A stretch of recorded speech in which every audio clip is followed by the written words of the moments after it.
Hello, and welcome back to another episode of ARCA's podcast, Elevated Views.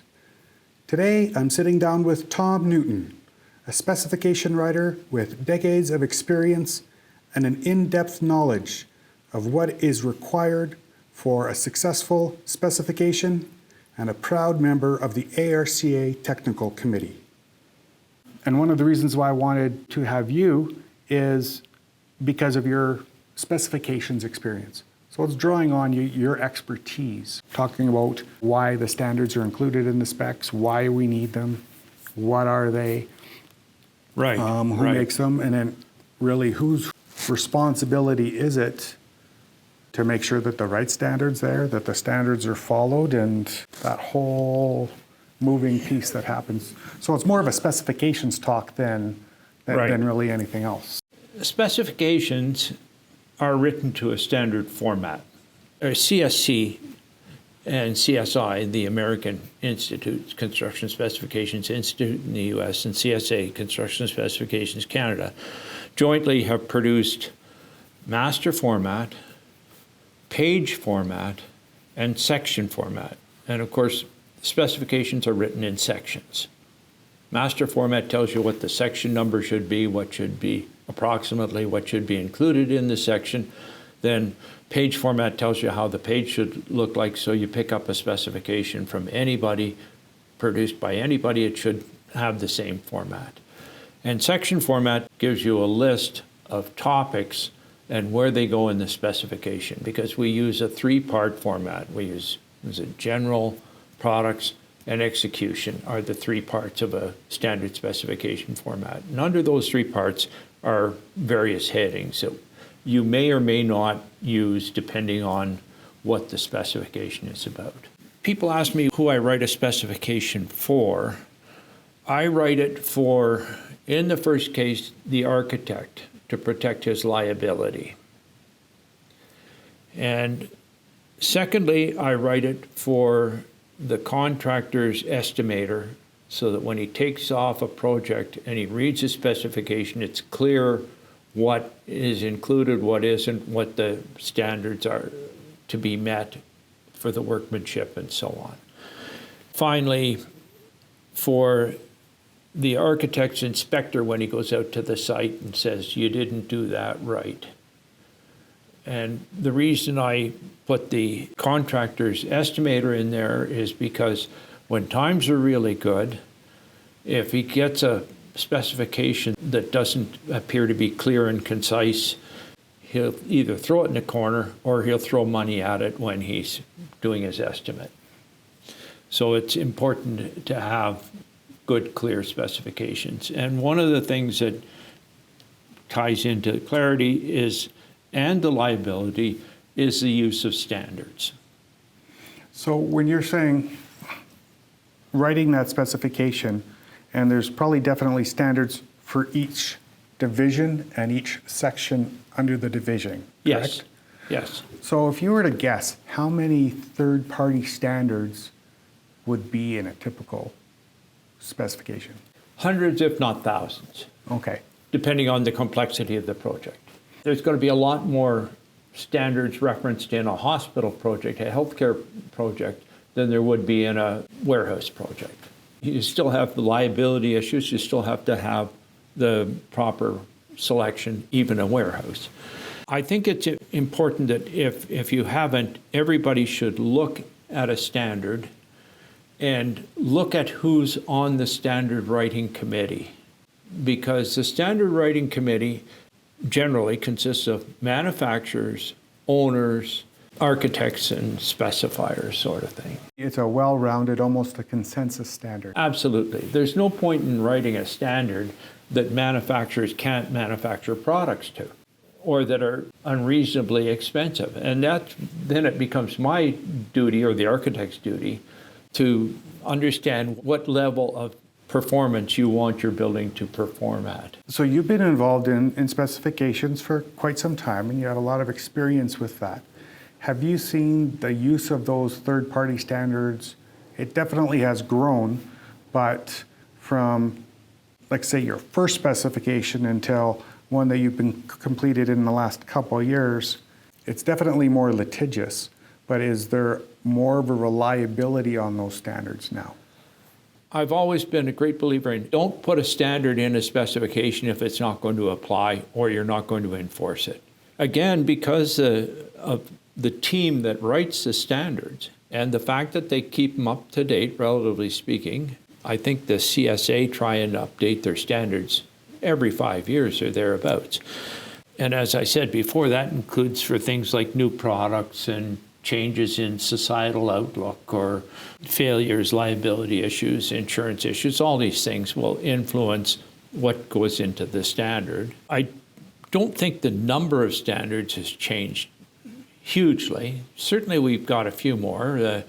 In roofing, for example, the wind uplift standard is, FM used to have a wind uplift standard, but they're not very prevalent in Canada. Having the CSA standard for wind uplift, I think, is highly beneficial now. It protects the owner, it protects the architect, it protects everybody from having catastrophic failures. Nobody in the building industry who has any pride in the industry wants. Oh, definitely not.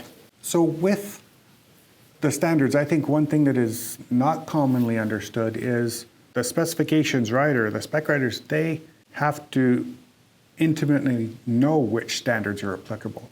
Absolutely. And I certainly, as a spec writer, would never profess to knowing every standard intimately. But again, going back to who's on the standard, and if I'm considering a product for a project, I might have more influence in selecting than the architect who I work for, because the architects are, like everybody else, they're more interested in certain aspects than others. I look at a manufacturer and see if he meets that standard. And if I have any issues about that standard, I know that the manufacturer will have somebody on staff, a technical person on staff who has been involved with the standard and meeting the standard and the testing by that manufacturer for the standard, that I can probably have my questions relayed to find out whether I've got the right standard, whether it's the right scope or whatever it happens to be. Have you ever find, or do you still find that there's some products or some scopes of work that there isn't one of the third-party standards? So say CSA or ASTM or ISO, maybe the product is newer. Usually a minimum of 3 manufacturers have to come to a consensus on a standard. But is there some aspects of the building that don't have a third-party standard? Painting is one that there aren't a lot of CSA standards for paint products or application or anything, but the painting industry has an industry standard. To me, it's like the ARCA. It's a quality association, that industry-driven association, has a good reputation, wants to maintain it. So they are pretty careful about their standards for paint selection for different applications. But it's not a CSA standard, it's an MPI standard, Master Painters Institute. Okay. So when there is that void, a lot of times the associations or the trade itself comes to a resolution of this is going to be what we do. Stucco has some of the flooring products, they have the same type of thing. They've spent a lot of time, effort, and money creating a standard that is quite reliable. We talked about the variety of standard writing organizations. One thing I want to caution is that, and I don't know how prevalent it is today, but there were times when if I had a product that I was considering for a project met an NFPA standard, some authorities having jurisdiction in Canada would accept that and some wouldn't. Some really wanted a CSA standard or a ULC standard as opposed to an NFPA standard.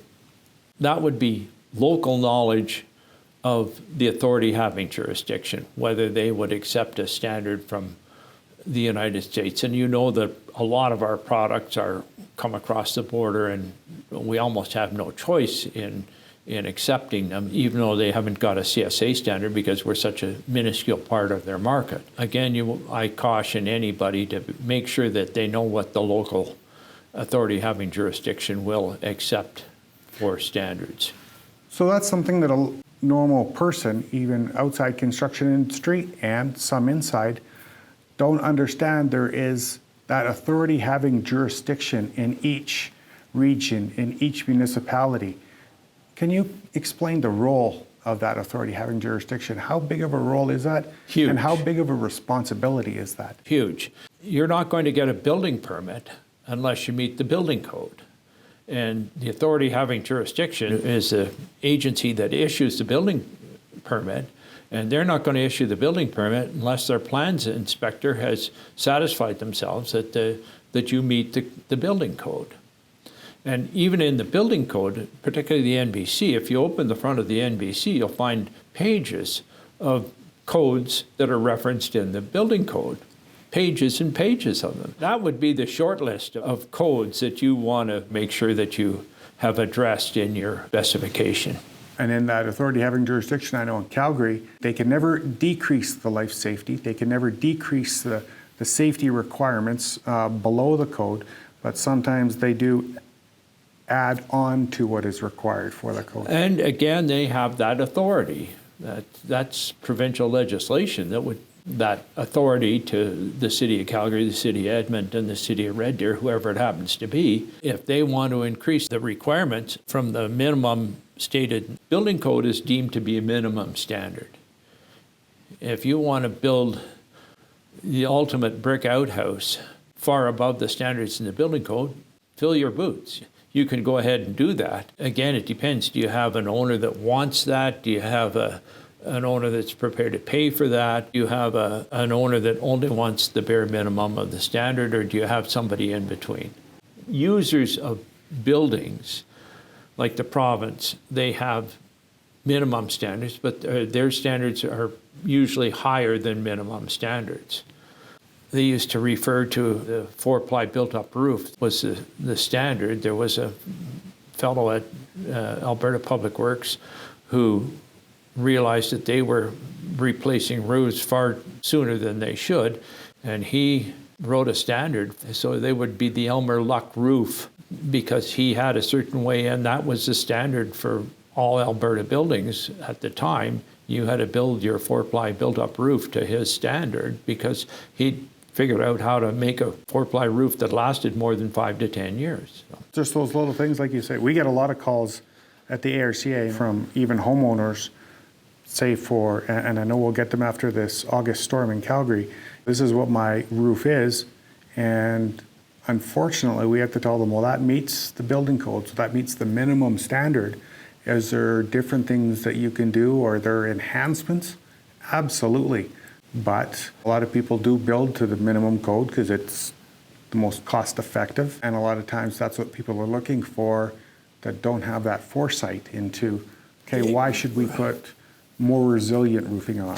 Why should we provide that underlayment there? Things that aren't required. Absolutely. I put a hail-resistant roof on my house in the form of concrete tile because I didn't want ever to have any maintenance.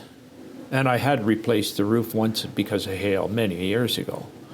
And it was wood shingles. My backyard has artificial turf in it because I don't want to have to water cut or fertilize it. There are things that I have chosen to do as a homeowner, make my life easier, that I could afford to do. You're going to get these questions and you have to temper your answer with, where do you want to be? Where on that spectrum do you want to be? Because you can really have anything that you want. When people are looking for standards, specifiers, architects know how to find them, but are these standards also applicable to other people outside of the construction industry? Yeah, other industries have their own standards. The automotive industry uses SAE, Society of Automotive Engineers. They have a number of standards. And they would also use some ASTM standards, I believe, for fasteners and some of these things. The medical profession has standards that they would work to, where you get a crossover between medicine and support. Our more technical standards would creep into some aspects of that. But I suspect that every aspect of life has those standards. Has standards. There are waterwork standards. There are water pipe standards. There are sewage standards. There are all kinds of standards in virtually every aspect of life. Now, with the world or Canada turning to a more global economy and we're opening up our supply chain to the world, how important is it that the procurement or the contracting side of things ensures that it meets the Canadian standard? It's absolutely important. As we discussed, some of the authorities having jurisdiction may not accept an ISO standard. They may insist on a CSA standard. So whether you're writing the specification, whether you're purchasing the product for application, you want to make sure that authority having jurisdiction will accept that product.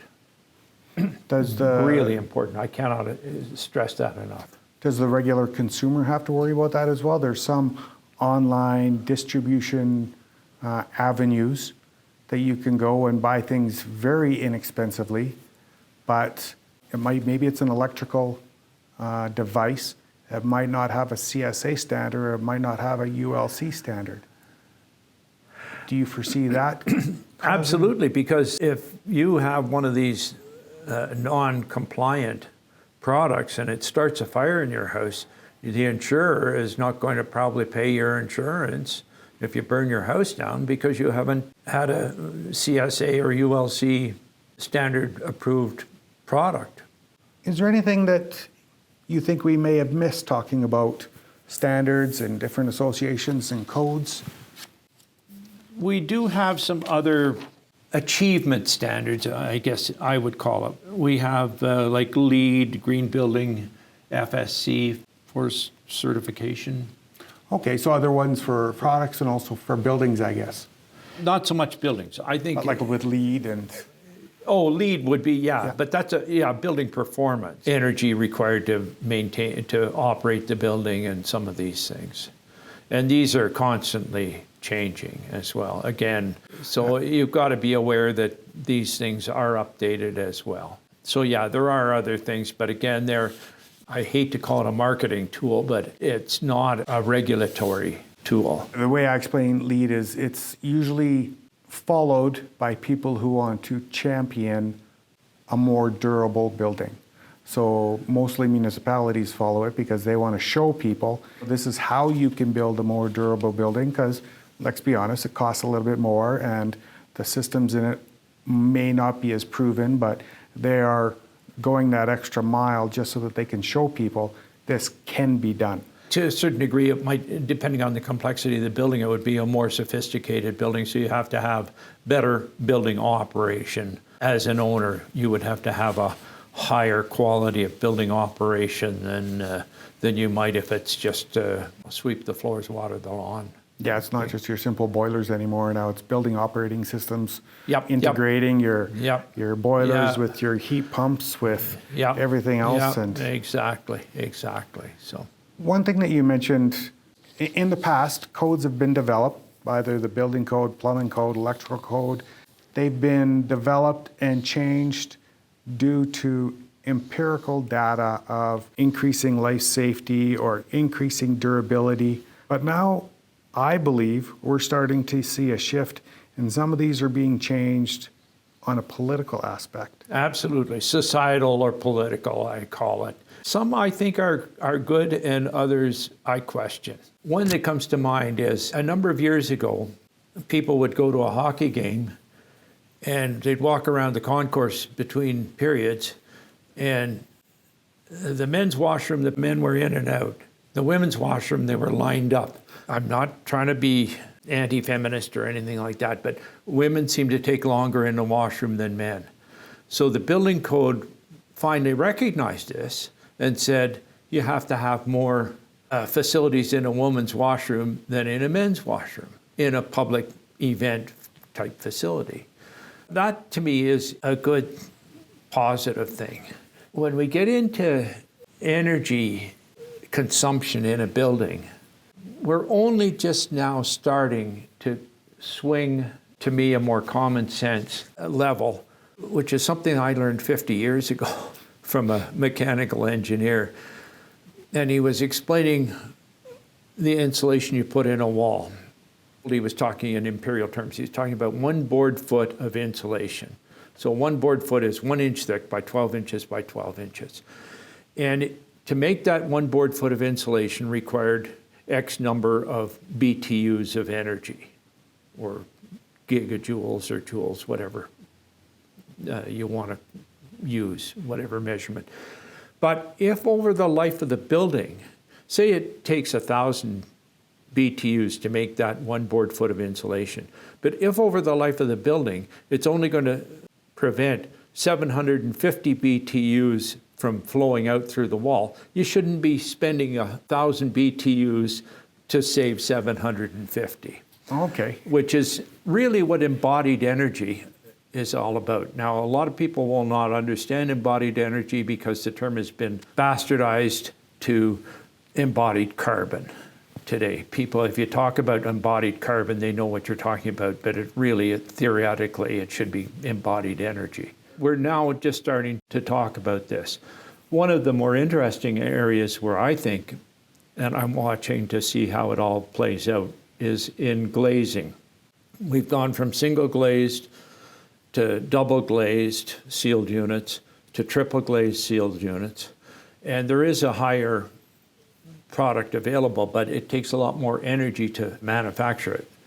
And that's vacuum insulated glass. So the amount of energy you're allowed to expend to build a building, you're going to eat more up with using vacuum insulated glass, but you can have a bigger window. So your quality of life is going to be better because you've got more daylight coming in to save some energy.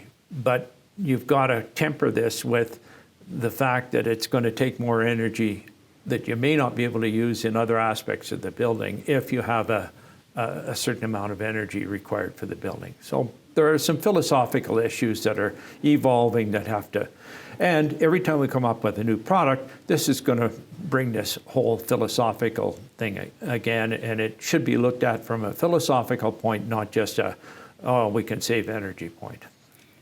And that's something I've never thought about, but it's very interesting, like you say, because do you have to, I use vehicles a lot in my analogies, right? So do you need the 6.7 liter diesel engine if you're commuting 2 blocks back and forth from work? Absolutely not. No. Right? It's a lot more power and a lot more than you would ever need. So why do you do it? So it's probably the same on buildings. Why give it the Cadillac treatment that's going to be far more onerous in terms of energy than it would ever save? Absolutely. And every time you do this kind of thing, you're introducing a degree of sophistication that wasn't there before. And every time you introduce a degree of sophistication, there's more chance for error, misinterpretation, and it's going to cost more. So again, even at the philosophical level, we've got to find a happy medium. Oh. Well, Tom, this has been fantastic and very eye-opening for me. I want to thank you very much for your time. Happy to do it. And if I think of any other deep philosophical issues, I'll give them to you to put on your topic list. Sounds great. Thank you very much. Have a great day. You too. Take care.